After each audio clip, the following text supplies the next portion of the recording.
नमस्कार मित्रांनो. माझे नाव ज्ञानेश्वर आत्माराम हिप्परकर. हाराळवाडी येथे माझी सेंद्रिय शेती आहे. तालुका मोहोळ, जिल्हा सोलापूर. तर माझ्या आता सध्या शेतामध्ये वांग्याचा प्लॉट चालू आहे.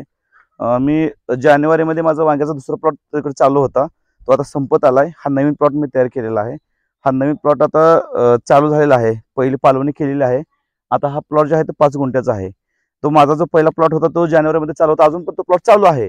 त्याच्यामध्ये मला तो 8 गुंठ्याचा प्लॉट होता. त्याच्यामध्ये मला निव्वळ नफा 2.5 लाख रुपये भेटलेला आहे. आतापर्यंत अजून पण माझं मार्केटमध्ये मागं चालू आहे.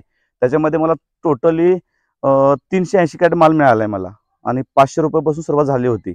आतापर्यंत अजून पण 800-1000 रुपयापर्यंत कॅरेटची विक्री चालू आहे. म्हणजे 70 ते 80 रुपये किलोचा रेट मला मिळतोय आता सध्या पण. आणि हे वांग्याचं कमी खर्चामध्ये जास्त उत्पन्न निघणारं पीक आहे बरं का. ह्याला थोडं कीटकनाशकच्या वगैरे फवारणी लागतात, पण वेळच्या वेळेला केलं तर ह्याच्यातून चांगला नफा व चांगला फायदा मिळतो. आता मी जे प्लॉट केलेलं आहे ते 7 फुटावरती वांग्याची लागण केलेली आहे.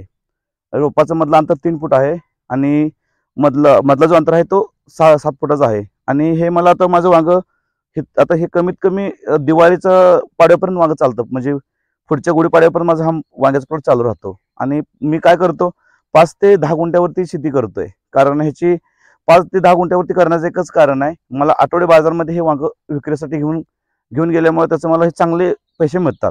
कारण मला जेवढा माल निघतो तेवढा मी माझ्या 2 व्हीलरवरती 7 ते 8 कॅरेट प्रत्येक आठवड्यामध्ये हा माल बाजारपेठेमध्ये घेऊन जाऊ शकतो. त्याच्यामुळे हे मला ह्याच्यामध्ये चांगले पैसे मिळतात. आवाळाच्या आणि पावसाळ्या दिवसामध्ये जर याला कीटकनाशकाची फवारणी जास्त लागतात, म्हणजे अळीचा प्रादुर्भाव जास्त होतो. तुम्ही जर ते सापळे वगैरे लावले आणि तुम्ही वेळच्या वेळेला जर फवारणी घेतली तर तुम्हाला त्याचा जास्त इफेक्ट नाही होणार. पण जरा पावसाळ्यामध्ये थोडंसं अळीचं प्रमाण जास्त वाढलं जातं. त्यासाठी तुम्ही कीटकनाशकची 8 दिवसातून जर एक स्प्रे चांगला घेतला तर तुम्हाला याला नियंत्रण करता येतं.